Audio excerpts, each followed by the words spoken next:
Good morning, everybody. Thank you so much for joining us for another episode of Library Talk and everything else. Today is Thursday, March 13th, and I'm sure a lot of you are excited.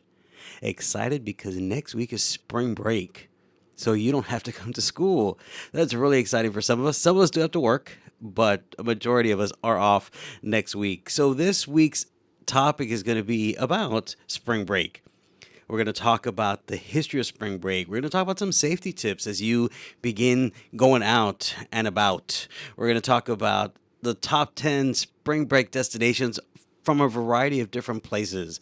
So we're really excited about this episode. So I have chosen some songs that hopefully get the party going. Now, I will talk a little bit later about how I may be a little bit out of touch with some of the concerts that are going to be happening at the island. So we'll talk about some of the performers. We'll talk about some of the people that are going to be coming down, which some of you may know all about. But to me, they were people that I had to look up. So we're going to try to get some party music, some club music going. But you're listening to Library Talk and everything else only on Vaquero Radio, the Valley's student station. Thank you so much, everybody, for joining us back here on Library Talk and everything else.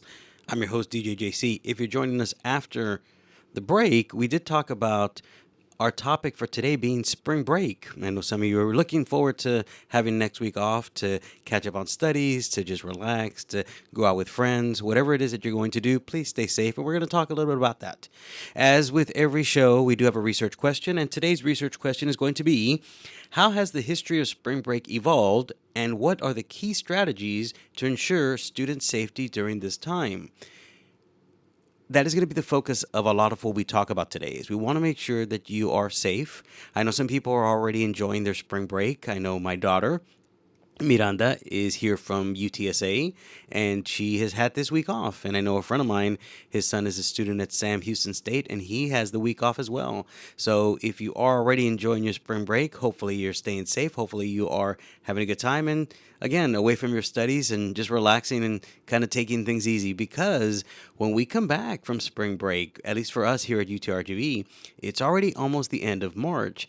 And I say that because if it's you still need assistance with anything research related or with midterms, come by and see us, here at the library, at the University Library. We will be open that week of spring break. We are going to be closed the weekend before and the weekend after, but we are modifying our hours a little bit, both on the Edinburgh campus and in Bronzeville, to 8 to 5 this week, as opposed to closing at midnight. We are going to be closing early this week for spring break, the 17th, which is UTRGV's spring break. And so what we want to talk about today is a little bit about the history of spring break, where it started, how it got started, and we're going to take a look at some top destinations. And I know a lot of us think about spring break as just a beach destination, but there are so many other things that I found that other people go to away from the beach. And we're also going to talk about some alternatives to spring break. So we're going to take a look at that as well. And I want to go over history of spring break here in the Valley and here at South Padre Island, because it is a major, major attraction. So we'll get to that in a bit. But I want to talk first about the history of spring break in general. So if we take a look at how spring break started and how is it that we have this week off, and how is it that students go and flock to these different locations, we're going to take a look at something that happened in the 1930s. So back in the 1930s, swimming pools were readily available, but not Olympic-sized swimming pools. And so a coach from Colgate University in New York found out that there was a Olympic-sized swimming pool in Fort Lauderdale, Florida.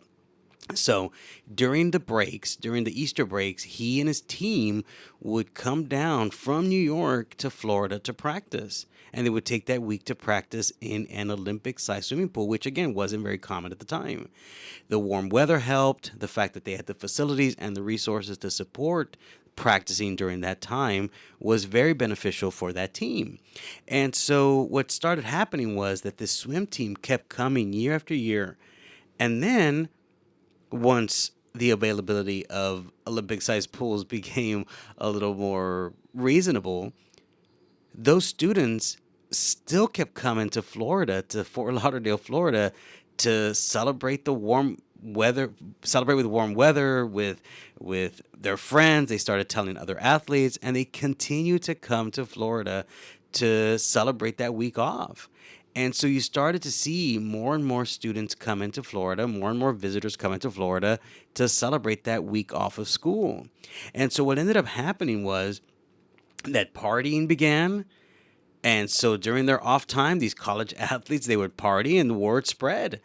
And it started leading to an influx of these northern college students visiting these southern beaches during the 1940s and 1950s. And around the 1960s, students began to kind of come into town in bigger numbers. And so you started seeing that local businesses, some of them took advantage of these influx of students that were coming, offering various foods, various drink specials, and eventually Fort Lauderdale became just this primary destination for students interested in partying during spring break for many years to come. And it was the destination to go to. Now it's expanded though. But for many years, Fort Lauderdale was the place to go. Then in 1985, it's recorded that at least 370,000 students were traveling to Fort Lauderdale to enjoy spring break.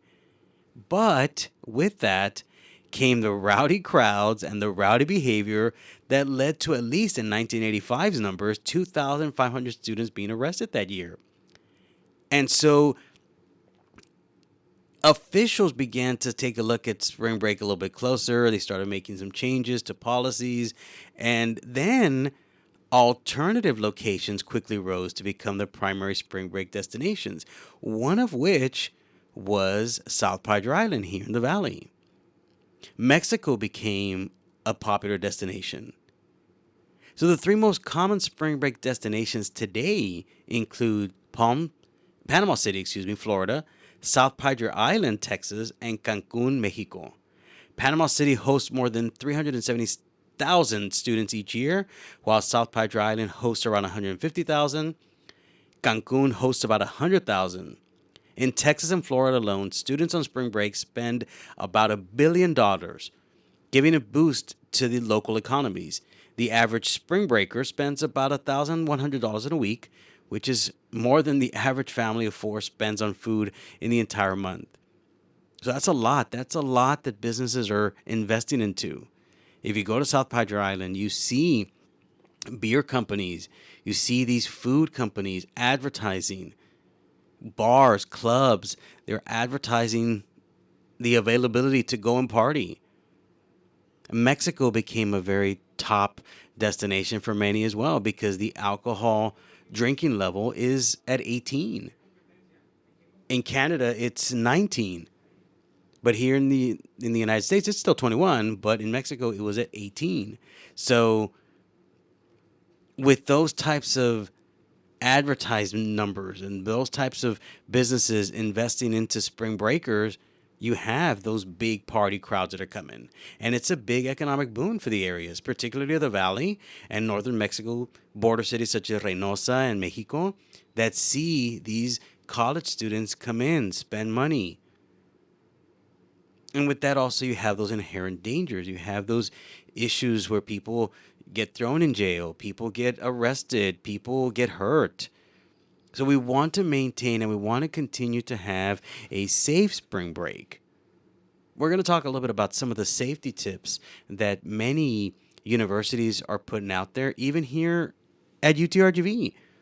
There was an article in this week's student newspaper, The Writer, talking about enjoying your spring break, but in a safe environment and keeping it relatively tame so that you can come back and you can stay safe for you, your friends, your family. And that's what we want. We want you to have spring break. It's given to us as an opportunity to relax, but at the same time, we want to be sure we're safe. So going back to the popular destinations of spring break, this is according to studentcity.com, and these are the top beach destinations. So we'll go over some of these different categories on some of these destinations. So looking at the top beach destinations, and these are in no particular order, this is just a random list, but according to this site, studentcity.com, you have Cancun, Mexico as a top destination, Punta Cana in the Dominican Republic, Panama City Beach, Florida, South Padre Island, Texas, Cabo San Lucas, Mexico, Nassau in the Bahamas, Acapulco, Mexico, Playa del Carmen, Daytona Beach, and Panama City, Florida. So a lot of us, when we think of spring break, we think automatically these beach destinations. That's where I want to go. That's what I want to do. I want to hang out at the beach all day. Even here in Brownsville, our proximity to the island is a lot closer than Edinburgh and McAllen to get to the island. And we see the traffic. We begin to see the accumulation of people coming by. And traffic begins to get heavy. So if you are going to go to the island with no purpose of being part of the spring break crowd, be aware that there are going to be some crowds, that there's some traffic out there because so many people are trying to get into the island. I was reading an article when I was doing the research for the investigation of the history of spring break within the island, and somebody quoted as it taking almost 8 hours to get over to the island and 8 hours to come back. And I remember being younger and seeing news reports of traffic and seeing news reports of people going out to the island. So it is a destination that a lot of us go out there to, is for the beach. We want to hang out with our friends. We want the warm weather is upon us, and the different clubs and the various nightlife that is available at South Padre Island. It's very enticing for a lot of us. And people from other places, from Austin, from Houston, from all over. So we have a veritable selection of students coming from various places. And again, according to many lists, South Padre Island is a top beach destination. But let's say you want to change things up a little bit. Let's say you want to do a non-beach college student experience. And so here are some of the destinations, again, according to studentcity.com.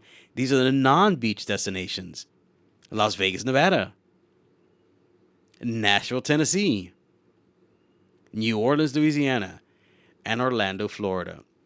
Although Orlando, Florida is close to a beach, but according to this list, if you want to do something non-beach related, and Orlando offers many things such as theme parks and water parks and things like that. And again, the weather is really nice this time of year. How about if we want to do some outdoor adventures? Some of us don't want to go to the beach and we don't want to go into a theme park. But let's look at some outdoor adventures. According to this list again, we have the Catskills in New York. And again, this is for outdoor adventures. The Finger Lakes in New York, Yosemite National Park in California, and the Great Sand Dunes National Park and Preserve in Colorado. So this is if you want to just do something totally different and you want to go and enjoy the outdoors. But for a cultural experience, let's say some of you want to know more about the history of the United States and you want to do something totally different that's non-beach, non-outdoors, and you just want to do something totally out of the blue and something totally different. Here are a list of cultural experiences. Again, if you want to study a little bit more about the history of the United States, and they include Washington, D.C., Boston, Massachusetts, and Chicago, Illinois. So as many of us think about spring break as a time of partying, I want to go to the beach and I want to go to the island, there are some people that do things differently. And right now, after the music break, we're going to take a look at a totally different alternative to spring break. One where you are actually giving back. But I want to talk a little bit about the safety and what we need to be aware of. So I did extensive research through various outlets because I wanted to provide you with some of the more credible and reliable and accessible resources for you to really take heed about, because so many lists give you different things. So I kind of compiled some information together. And here are some of the top lists. And again, you can go out and search on the internet and you will find a variety of different resources from different colleges, from different sites, because again, it is a time for us to enjoy the opportunity to have off, but at the same time, we need to be safe and we need to remain vigilant of everything that's happening. So the last thing we want is for anybody to get hurt, to get maimed, to end up in jail or hurting someone else because we didn't take heed to some of these things that are being told to us. But it's okay. We're young. Nothing's going to happen. So a couple of things here. So this is from a couple of different and various lists. It's a compilation of various lists. And so one of the top safety tips is don't travel alone. The buddy system is important. When you travel, please try to stay in a group. The best way to avoid victimization or a crime is to stay together, because sometimes we are in a new place that we don't know. We're in a foreign place that we visit that has different rules and different laws. Muggers and other people, pickpockets and different things like that happen every day, and they really are happening. We need to be careful. And so it always helps to travel in a group. And again, it doesn't matter whether you're just going on a stroll to the beach late at night. It's safe. It's recommended that for safety purposes, try to travel with somebody or go with somebody. If you're heading to a club, make sure that you travel with a friend. I know some people like to do things on their own, and that's great. But just if you decide that you do want to do things on your own, just be vigilant and be safe. Be careful with money is the second point and the second tip that they're giving you. And this is a big one. Because as we mentioned earlier, a lot of students are going to spend over $1,000 for that 1 week. And there is that possibility, and I'm not trying to get dark here, but getting robbed, getting scammed, getting conned. So they recommend that you take small amounts of cash during these trips and keep your money maybe in an inner pocket or front pocket where it's out of, again, a pickpocket's reach. Or maybe somebody that accidentally bumps into you and wants something from you. Your wallet, be careful. Your IDs, your debit cards, your credit cards. You need to be careful and make sure that you don't lose some of these things. And some of these things we don't think about, but oh my goodness, I lost my ID. Well, that can bring up, identity theft. Or your debit card, expensive charges that, were not something that you spent. So again, please be careful when traveling with money. Maybe share what you have with a friend and kind of just make sure you both are on the same page about that. One of the big things is drinking. So drinking safely. And again, if you decide to drink, please do it responsibly. Mexico's drinking age, again, is 18, while Canada's is 19, and the United States is still 21. But if you decide that you are going to drink with friends, they recommend that you take turns so that one friend of the group per night will be the person that's going to drink maybe less than everybody else, and the one's going to be looking out for everybody. Another good habit is to include, this person in the driving aspect of things. Maybe they're going to be the designated driver for the night, or maybe you get an Uber, or maybe a taxi. And watch your cup or glass. And only accept drinks that you've watched getting made. Don't trust that anybody that is going to come up to you and wants to give you a drink and wants to give you something always has a good intention. So please be careful. And I know we're talking about this, and it's a serious issue because so many students, you hear about them going through these different things. And just it takes vigilance. It takes being aware. It takes your friends to all kind of come together to make sure you're all making the right decisions. Binge drinking is also such a big thing, and that can lead to dangerous behavior. And it also leads to poor decision making. So please be careful. Car accidents are always so prevalent during this time. Alcohol poisoning. So please be careful. If you are going to drink in moderation.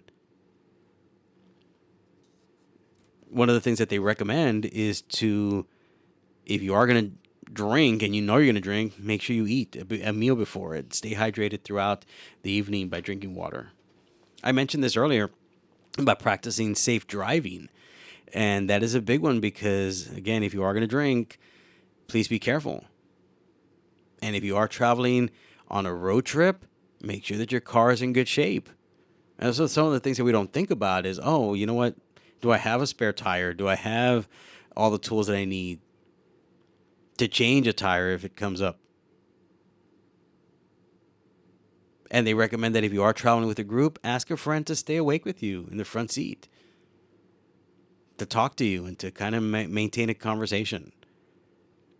And again, it goes without saying, please, please do not drink and drive. One of the things that I discovered as part of my research was one of these tips that I hadn't even thought about, and this might be good for things beyond spring break, is it is recommended not to stay on the first floor of a hotel. The first floor of many hotels are the ones prone to most break-ins because the window is accessible from the ground.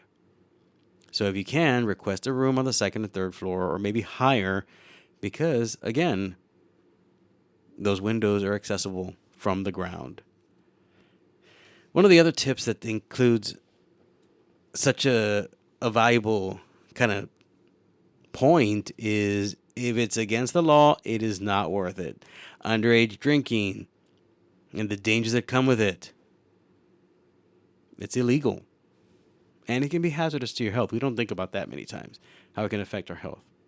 And there are so many fun activities, and I'm not trying to bring people down with by these points, but we just want you to have a safe spring break. And protect your location. That's another point. Don't start sharing too much information on social media. That actually does endanger you. People know where you're at. People know you're away. Be cautious of revealing too much information to somebody that you meet as well. Because we're meeting people from all across the United States, different countries. So please be careful with what it is that you tweet, what it is that you put out there on social media. Carry cash and phone numbers. According to this, it says take a copy of your credit cards in case they are stolen. And a really interesting point here is to create a signal or code word for your friends to let them know you're uncomfortable in a certain situation and that they may need to intervene. So you're with your friends, and maybe you already do this. Maybe you already have your way of signaling your friends that, you know what, this is not a situation I want to be in. Kind of review some of those things. And one of the things that we don't really think about, away from all these other things, away from all the things that can hurt us through other people and all that, one of the things that we also should be aware of is the weather. You know, hydrate and wear sunscreen. If you're going to be out at the beach, you know, put that sunscreen on because you can become dehydrated. It can increase the risk of sunburn. So honestly, take a bottle of water to the beach and your SPF and use it, because something we don't even think about. Hey, I'm just going to go have fun. I'm not going to stop and buy a bottle of sunscreen. But again, we don't think about those things until sometimes it's too late. So there are so many different tips. And again, you can go online. You can also read the student newspaper. It has some safety tips, recommendations, and some advice. And again, we are trying, and I'm not trying to come down on anybody here, but we're trying to ensure that you are having a safe spring break. And we want you to have fun. We want you to enjoy that week off, however it is that you do it. When we come back from the break, we're going to look at how we can go through an alternative spring break, something totally different. Thank you so much for finding our show. Thank you so much for listening. If you are a longtime listener, we truly appreciate you being here. If you are just discovering the show for the first time, I'm so glad that you're here and allowing us to be part of your Thursday morning. You're listening to Library Talk and everything else only on Vaquero Radio, the Valley's student station. Thank you so much, everybody, for joining us back on Library Talk and everything else. Today we're talking about spring break, and we talked about, these different destinations. And when we think about spring break, a lot of times we do think about some of those destinations. Hey, I'm going to Vegas. I'm going to Daytona Beach. And there are some things that we really don't consider. So I have some information on an alternative spring break. This is from the website from Habitat for Humanity. So I'm going to read this to you. And it reads, students looking to make a difference while enjoying time off from school can take part in what has become known as an alternative spring break. Instead of cutting loose on the beach, students can cut brush to maintain hiking trails. Rather than hitting the slopes, they can hit nails to improve housing alongside homeowners. These alternative spring breaks allow students to serve communities in a meaningful way. They can travel, meet new people, and feel the satisfaction that comes from working to improve communities and lives. Students have many options when looking for ways to contribute during breaks from school. Organizations such as the United Way, Global Citizen Network, and Habitat for Humanity offer volunteer opportunities during spring break. More than 10,000 high school and college students participate in alternative spring breaks with Habitat for Humanity each year. Many participate through Habitat's Collegiate Challenge Program, a year round alternative break program that offers students 18 years of age or older an opportunity to spend 1 week working in partnership with local Habitat and future homeowners. For more information, you can visit the Habitat for Humanity website. A colleague of mine several years back in 2006, she went during spring break to help volunteer and assist in the recovery efforts in Louisiana, particularly New Orleans, after Hurricane Katrina. So, and she said that it was one of her most favorite spring breaks. So aside from all of this beach and Vegas and all of these different trips that we can take, there is an alternative to spring break, an alternative that gives back to the community. So find your best resources if you're going to travel, if you're going to go somewhere, if you're going across country, if you're going to travel to the bigger cities, plan ahead, take care of yourselves, listen to some of the safety tips that I gave you, and read up on some of the safety tips that are available online, and listen to your legal guardians or your parents. They have some wonderful advice as well. Because again, we want you to have a safe, fun time and enjoy it. Blow off some steam. Because I know you've been under a lot of strain and stress of going to school. Midterms, probably some of you already had and want to relax. Maybe some of you have your midterms when you come back. And that's why I talked a little bit about the library being open. If you need a place to study, if you need some resources, we are available. So, regardless of how you spend your spring break, what it is that you want to plan to do during spring break, make sure that you do it safely and with understanding that you're going to come back to school the following week. And we're almost done after that. We're almost done. We're going into April, and by the time we know it, we have finals and the semester is over, and then we have summer. And that's how we seem to live. Fall, summer, spring, fall, summer, spring. So please heed all these different warnings, heed all the things that are being told to you, and you're going to have a safe and enjoyable spring break. So now we take a look at the history of spring break on South Padre Island. And you heard me talk about this earlier, about how South Padre Island is now on the top lists of a lot of top destinations for spring break. So let's take a look at that. South Padre Island owes its spring break origins to a small group of Rio Grande natives. A group of Valley kids began coming to the island for Easter vacation in the mid-1960s. Soon after that, and like in Fort Lauderdale, you saw these bigger crowds that included college kids from other areas for the Easter vacation. And those friends brought their friends. Those friends brought other friends from various colleges. And so what you see is this Easter break slowly evolving into this spring break. And then it kept growing and growing.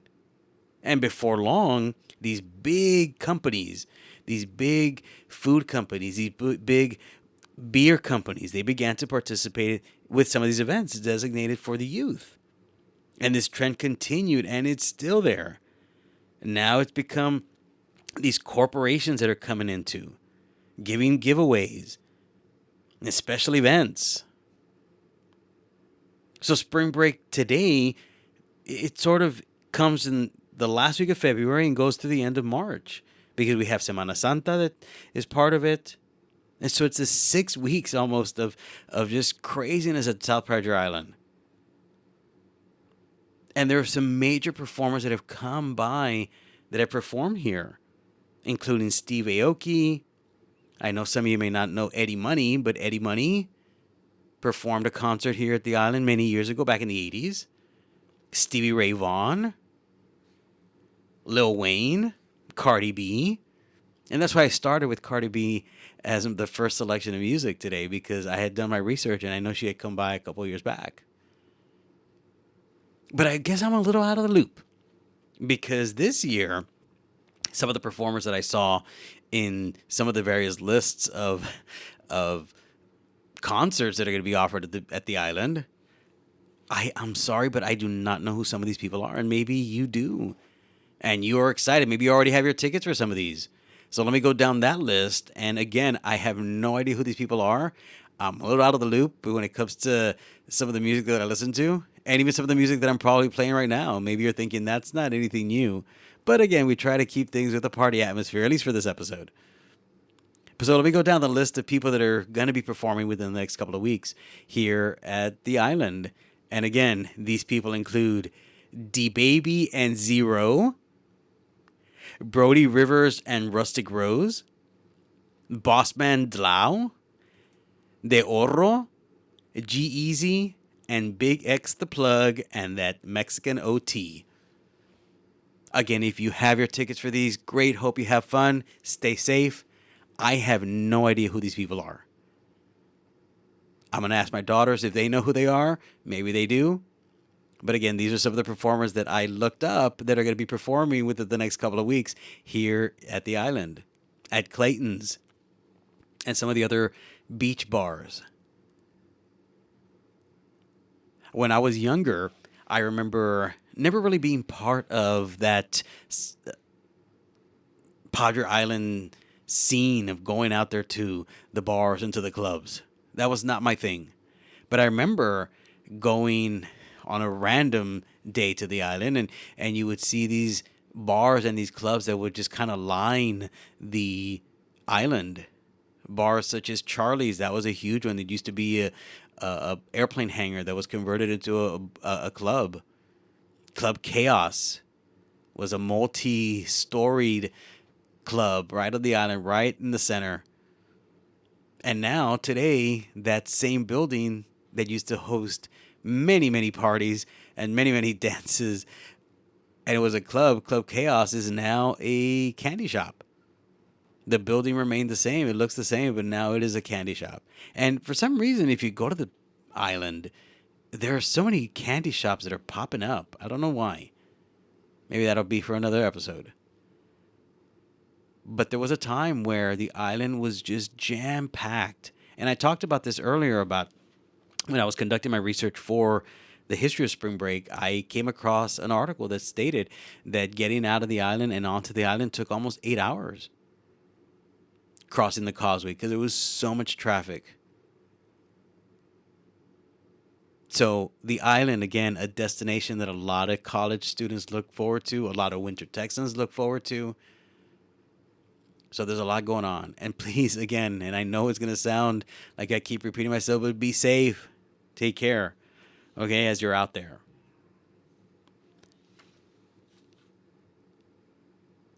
So when we talk about breaks, though, why is it that we have a spring break and not so much a fall break?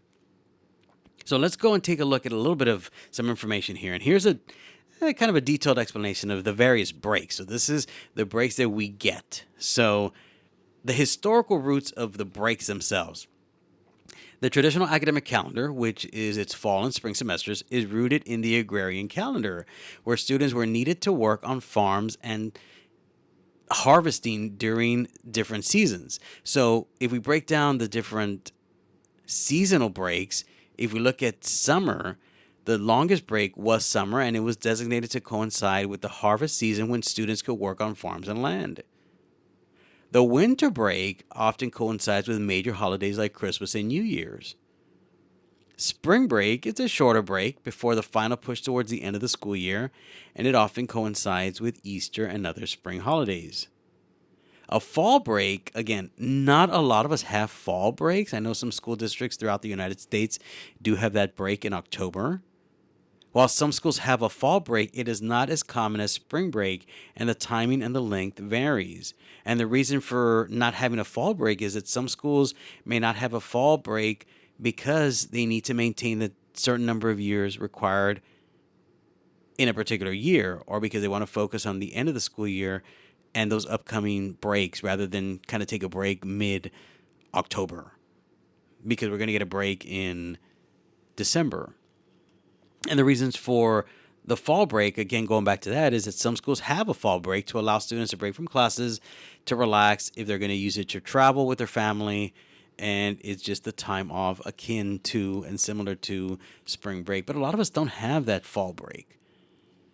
A lot of us don't have the opportunity to take that 1 week in October. I know we have some Thanksgiving time, we have some Christmas, but a week similar to spring break, not a lot of us have. So we're going to go to a music break. We're almost running out of time here. And one of the things that I make a comment about every episode is how fast the time goes by when we're having a good time together. So let me go to one more music break here, and then we're going to go to one of my favorite parts of every episode is where I went out, asked students a question, asked coworkers a question, and their responses. Again, you're listening to Library Talk and everything else only on Vaquero Radio, the Valley's student station. Thank you so much, everybody. Again, you're listening to Library Talk and everything else only on Vaquero Radio, the Valley's student station. As we begin to wind down, there are two things that I wanted to cover. So, one of the library's many resources is called iPoll, and it is a database that provides you with various polls on various subjects. So, these are actual numbers that are conducted, that come from surveys conducted through various organizations. And it is a library resource that has been so invaluable when it comes to students looking up for information that is on various topics and they want to break down some statistical information. So I went ahead and did some research on a question. So this is a question that I asked the database. If you were planning a spring break vacation, where would you head? Somewhere warm with the beach, to the bright lights of a big city, to the ski slopes, to a theme park, or to a cultural event to do volunteer work? What is it that you're going to do?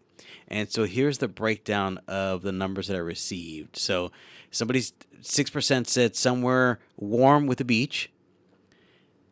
5% said to bright lights of a big city. And 5% said to the ski slopes. 7% said to a theme park. 9% to a cultural event.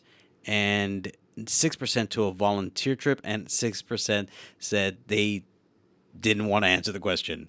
And again, this was a telephone interview. The sample size was 1,010 participants conducted by Anderson Robbins Research, Shaw and Company Research Organization. So again, this is a research database that we have called iPoll that allows for you to find different surveys that have been conducted and statistical breakdowns of those surveys. And so one of my favorite parts of the show, as I mentioned earlier, is when I go out there and ask questions to people, to individuals, of how they're going to spend their spring break. So, and other topics, not just spring break, but today's topic and question was, what would be the ideal way to spend your spring break? So I went around, asked these questions, and this is their response. So again, having time off to grab a bite to eat with the wifey and just relax. That's what one of my colleagues mentioned. Another person said hanging out with friends. Another person said, I would love to go on a cruise or to Hawaii. Visit a calm beach somewhere. Staying home away from the chaos. That was an interesting comment. I'm counting the days to go to SBI. Not worrying about school or homework. And the last comment, when I asked, what would you be your ideal way to spend your spring break? They said Vegas. So there are a variety of different ways to spend your spring break. And we all want you to come back safe. We all want you to come back energized from that break. So please have fun. Be careful. Be aware of your surroundings. Take heed of some of the things that we recommended. And we really want you to come back and end the semester in a successful way. So if you are going to be traveling, please be careful. If you are going to stay home, just relax and not worry about anything. It is up to you. You're listening to Library Talk and everything else. And again, every week, we truly appreciate you allowing us to be part of your Thursday morning. If you would like to contact us, you can reach us at libraryguy03@gmail.com for future ideas for shows. And I'd love to hear from you. I'd like to hear about what you think of the show, and I'd like to just kind of read any comments and questions that you may have about what we do and why we're doing this. And again, if you're interested in why we're doing this, is again to promote research, to advocate for research. And so I really enjoy doing this every week, and I enjoy your joining us every week. So we're going to end with Eddie Money. I know I talked about him earlier, and this is a star from the 80s, a musical artist from the 80s, and you may not recognize the song, but the reason I'm choosing this is to end the show is because he did perform here during spring break back in the 80s, live in the 80s. So we'll go and finish with this. Everyone, have a wonderful weekend. Have a wonderful week. We will not have a show next week until the 20th of March, and I'll be looking forward to another topic to discuss with you. So thank you so very much. You're listening to Library Talk and everything else only on Vaquero Radio, the Valley's student station.